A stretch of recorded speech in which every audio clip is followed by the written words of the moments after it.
En pocas palabras dijo, si tú no haces lo que nosotros te decimos, eres enemigo. Fue el 11 de septiembre del 2012 cuando Washington experimentó por primera vez en su propia piel cómo es la nueva democracia libia. El ataque contra la embajada de Estados Unidos en Benghazi. Ese es el resultado de lo que ocurre cada vez que Estados Unidos mete la mano. En Benghazi se cobró la vida de 4 estadounidenses, el embajador Christopher Stevens entre ellos. En agosto del 2013, Estados Unidos se vio obligado a cerrar temporalmente 19 sedes diplomáticas en Oriente Medio y África del Norte ante los altos riesgos de atentados terroristas. En mayo del 2014, Washington ordenó el envío de un buque de guerra hacia las costas libias.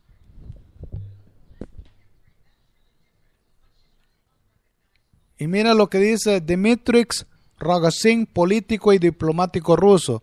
Las intervenciones otanianas, la política y la militar en la primavera árabe podrían tener como resultado un caliente verano árabe, con todas las circunstancias que de ellos se derivan para los demás estados de la región.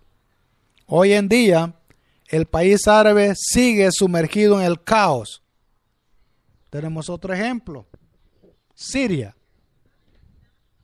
Cuando Estados Unidos invadió Irak y Afganistán, el siguiente país era Siria. Pero mira lo que lograron. Como no querían al presidente de ese país, ahora hay una guerra civil que tiene más de 5 años y ya lleva más de 100,000 muertos. El pasado mes de abril, durante un encuentro en Moscú con el canciller ruso Sergei Lavrov, el primer ministro libio Abdallah At-Thani apuntó a Occidente como responsable del caos que está viviendo Libia. Desde la caída del régimen de Muammar Gaddafi, y pidió el apoyo de Rusia para restaurar las instituciones gubernamentales. El ministro de Relaciones Exteriores ruso subrayó que por su parte que Moscú asiste al esfuerzo internacional en la medida de lo posible para estabilizar la situación del país norteafricano y señaló la necesidad de encontrar una manera rápida de reunificar el Estado cuanto antes. Debido a estas acciones que están ocurriendo en Libia, Mali es víctima de esas acciones. O sea, es un dominó, es una cadena que, como era de esperar, la guerra en Libia, apoyada por la OTAN, abrió la caja de Pandora de la inestabilidad en esa región. En los países de Sahel, miles de combatientes de Mauritania, Malí, Níger y otros países que luchaban como mercenarios en el ejército del ex líder libio Muammar Gaddafi regresaron a sus lugares de origen armados hasta los dientes. Uno de los primeros países africanos en sentir las consecuencias de la guerra en Libia fue Mali. Y si hablamos de Mali, a lo largo de su breve historia postcolonial, este país ha estado constantemente bajo la amenaza de una rebelión de las tribus del norte, principalmente los independientes, cuyo territorio incluiría el norte de Mali, el sur de Argelia, las provincias orientales de Mauritania y la zona norte de Níger. Es por eso que el 22 de marzo del 2012, un golpe de Estado depuso al presidente de Mali, Amani Touré, y el 6 de abril, los rebeldes Touaregs del Movimiento Nacional para la Liberación de Azawad proclamaron la instauración del Estado Islámico de Azawad en un territorio de 850,000 kilómetros cuadrados. Y esto, según lo denunciaron en su día las autoridades de Mali, los Tuaregs, que habían formado parte de las divisiones de élite de Gaddafi, llegaron con fusiles automáticos, lanzagranadas y ametralladoras que habían recibido del régimen libio. ¿Y de dónde creen que venían esas armas? De las compañías que fabrican armas en Estados Unidos. También disponían de armas francesas más modernas suministradas durante la guerra a los rebeldes libios. Gaddafi sabía controlar la actividad de los Tuaregs en la zona de Sahel, pero ahora han emprendido su propia navegación. Es gente armada, muy bien preparada, que tiene comandantes experimentados. Combatirlos es una tarea sumamente difícil. Y esto lo declaró entonces el presidente del Instituto de Oriente Próximo de Rusia, Yevgeny Satanovsky. La guerra en Libia proporcionó a los ex mercenarios de Gaddafi no solo dinero y armas, sino también medio año de experiencia en combates. Y vamos a hacer una pausa comercial porque vamos a continuar con la constante crisis de Sudán. Aquí pasaríamos horas. Etiopía sería otro país. Intervención en Somalia. Esto es lo que Estados Unidos ha estado haciendo en los últimos años. Luego de la desintegración de la Unión Soviética y luego de Estados Unidos aprovechó y empezó a expandirse a nivel mundial. Más adelante, en el transcurso de la próxima semana, vamos a tocar cuántas bases militares de Estados Unidos hay a nivel mundial, cuántos hombres están distribuidos y por qué se han creado esas bases. ¿Por qué? ¿Se han creado para defenderse o fueron creadas cada vez que Estados Unidos entra a un lugar y lo conquista, crea una base militar? Pero eso lo vamos a hablar más adelante. Para mientras, vamos a terminar con esto de lo que ocurre en la crisis de Sudán. Vamos a ver. No te vayas, estás escuchando La Voz de América, tu voz, con tu servidor, Marco Antonio Benítez. No, esa no, alguien me está pidiendo que ponga un tema, pero esa está, espérame, déjame ver algo ahorita. No esa, esta me dijeron que pusiera. Un saludo para la comunidad salvadoreña en Los Ángeles. Ahí les va este tema. Estás escuchando La Voz de América, tu voz, con su servidor Marco Antonio Benítez, transmitiendo en vivo desde la ciudad de Los Ángeles para el resto del mundo.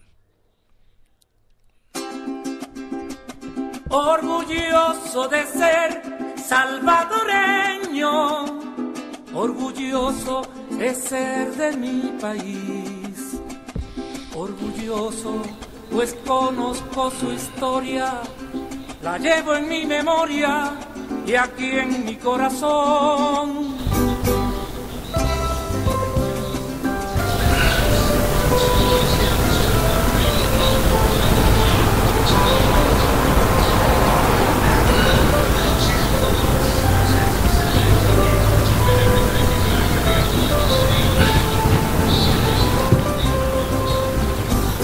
Orgulloso de ser salvadoreño, orgulloso de ser de mi país, orgulloso pues conozco su historia, la llevo en mi memoria y aquí en mi corazón. Orgulloso pues corre por mis venas sangre de vagabundo martín, sangre indígena de Anastasio Aquino, de Monseñor Romero y del compa Chafí.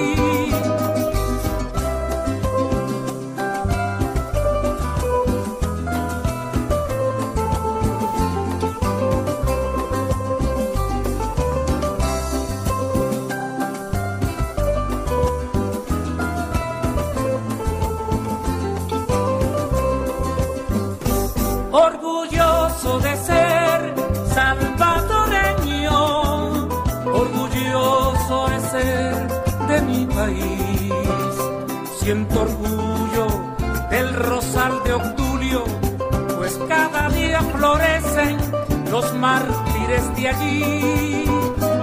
Orgulloso de conocer mi historia, orgulloso tendré el porvenir. Con la lucha planteada cada día, tus hombres, tus mujeres y farabundo Martín.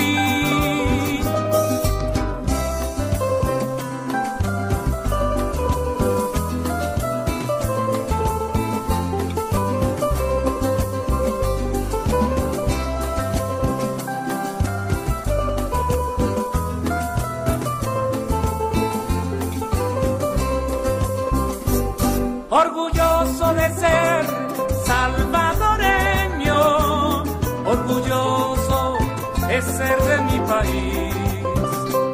Y aunque lejos esté de mis fronteras, Guazapa está por siempre aquí en mi corazón. Orgulloso, pues corre por mis venas sangre de farabundo Martín. Sangre indígena de Anastasio Aquino, de Monseñor Romero y del compa Chafí.